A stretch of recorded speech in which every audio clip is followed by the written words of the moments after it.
great friend starts with katawa-katawa, kaon-kaon, og chika-chika. Gawas jung pagkabungis-ngis na to din day. Huy, kay na kompleto na jud ta. But before anything else, hi mga guys! Today is the day!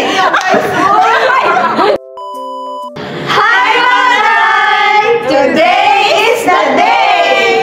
nakalugsong lagi tag Davao karon mga day, karon is-surprise ning among mga amiga kay mas maayo pang diliing nanog planuhon kay madayon. Maong bagay lang nga i-celebrate ta na dinhi lagi may nanog pa sa ola, halo-haloan ni siya mga day, pero naagid pud sila menu for breakfast, lunch or dinner dining. Og syempre dili gid mawala ang Davao's best dinhaan nila nga halo-halo. Pero pakyesta sa today is the day kay tonight ni siya kay manihapon lagi mi kay basig kadugayang katawa madayonan unya ta. Huy. Table turns kay finally it's our time to kaon. Naatay bangos nga pinirito nga naay tulo ka pipino. Tulo ra jud. Og kaning lumi ligaya ka na sa iba. Huy, og pastel nga chicken. Basta pastel lang akong tawag ana, gipabungga lang og style. Isa ra jud akong masay mga day, mindset nako ba every time na mukaon sa gawas, mao ra gid gihapon nga pagkaon ng akong makaon sa atong panimalay. But so far so good diri sa ola, lutong bahay ra japon sila mga day and lami and also approve sa akong mga higala. Syempre, dili na to skip nga matilawan ang mga putahe kay recommendable pud nila kay diri jud sila nagabanding or kaon-kaon.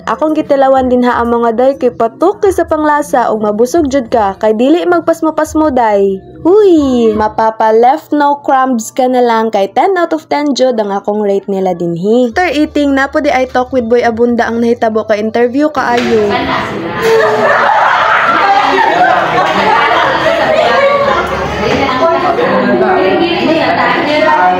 Sa sobra ka comfortable sa lugar og sa sigig chika-chika, ang gawas na ta kay basig makaingon ni silag nagbinuntagay nan mo diri day. Huy, kay tigdugay lagi po day ni sila manira dili para sa mga ba nga sirado na alas 7 pa lang gani. Syempre mga Disney princess all the way home sa balay ni Ate Erin. Nanulod mi diri mga day because diri ang balay ni Ate Erin. This one.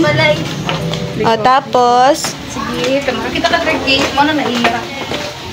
gate. This is it, pansit. Sige, dayon mo sa among balay. Mama, day pangita. So, mauto, nanulod na mi din ha ang mga day kay finally, nakabisita na jud ko ani ila Ate Erin. Nice ilang house, feels like cozy and comfortable pod. Also, maabi-abihon pod ilang family kay ninaog jud si auntie og si uncle nga tigtulog naman unta. But yes, nahuman jud ang atong adlaw nga puro happiness ang nahitabo. And that would be all for today's video. Salamat mga day! Bye-bye!